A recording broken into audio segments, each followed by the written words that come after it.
Hey there, welcome to the Bible in 5. This is our last video on the book of Luke, Acts, and so we're just focusing on Acts. By the way, the book of Acts gets its name from the larger title, which is the Acts of the Apostles, or the actions of the first followers of Jesus. And this is essentially a story of Jesus' followers being sent out into the world to live the message of the good news in communities of Jesus and to proclaim the good news about Jesus and tell other people about it. And so you'll recall from the previous videos, Jesus, after being raised from the dead, commissioned his followers to go spread the good news through Jerusalem, the surrounding areas of Jerusalem, Judea and Samaria, and then take it to all nations. And the book of Acts tells that story. And so Pentecost, chapter 2, Jesus' personal presence, the Spirit, comes to empower God's people, and they become witnesses to the good news of Jesus, spreading the story. And so we have the stories of the earliest Jesus communities in the city of Jerusalem. These are all Jewish people, because Jesus, Jewish Messiah, Jewish communities happening in Jerusalem. They're worshiping Jesus in the temple in Jerusalem. And there's some confrontations with the Jewish leaders, but other people like them, and they begin to spread and grow. But they don't go to all nations. It actually takes a persecution of one of the early Christ followers, a leader, a guy named Stephen. He gets murdered, and that persecution forces the Christ followers to flee from Jerusalem and to spread to the surrounding areas. And so these chapters transition from Jerusalem to stories of Judea and Samaria.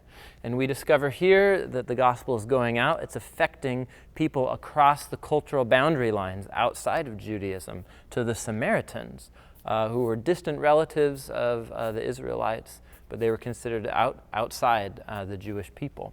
So the gospel begins to spread even to those outside of Israel. So the Apostle Peter, he ends up also encountering and sharing the good news with a Roman, or with somebody who's not Jewish. We're pressing the boundary lines. And so what happens here in the transition to the last half of the gospel, or last 2/3, I guess, 11 through the end, is the gospel then just explodes outside of the bounds of Judaism and the Jewish people. And so we're introduced to a key figure here. Peter's the big guy here in these early chapters, but Paul, who is originally a persecutor and a murderer, complicit in the murder of Christians, he has a radical encounter with Jesus and becomes a follower of Jesus. And the rest of the book is broken up basically into stories about Paul. And so Paul becomes convinced that Jesus was a Messiah for all nations, not just the Jewish people. And so he goes on a mission with a couple close friends, and they tour around the Mediterranean, essentially, telling people about Jesus and planting new Jesus communities in many of the cities that letters are written to in the rest of the New Testament, places like Ephesus or Colossae or Galatia or Thessalonica and so on. And so Paul goes on a mission here, and all of these non-Jewish people become followers of Jesus. And so when he comes back to Jerusalem, chapter 15 is a key moment in the story of Christianity, because he comes back to Jerusalem, and there are many Christians who are Jewish and saying, we think if you're going to follow the Jewish Messiah, you should have to follow the kosher food laws, you should obey the Sabbath, males should be circumcised like all Israelite males. And the early Christian leaders got together and they came to a decision that no, if you want to be a follower of Jesus, the Jewish Messiah, you do not have to convert to Judaism. You don't have to obey the laws of the Torah relating to the feasts and the sacrifices and food practices and so on. They believed the gospel was for all nations. And this was a crucial decision that was made in the history of the early church that had radical implications, because what it meant is the gospel and the good news about Jesus could then go out to all nations, which is exactly what happens. Paul goes on a second and a third mission journey to revisit the churches and also take the story of Jesus to new cities and new places altogether, places like Corinth and so on. And so the gospel goes out to all nations. These are powerful stories about the gospel going out to people who've never heard it before. And these are very cool chapters where you can learn a lot about what it means to tell the story of Jesus to people who don't know it at all, people totally outside of the faith.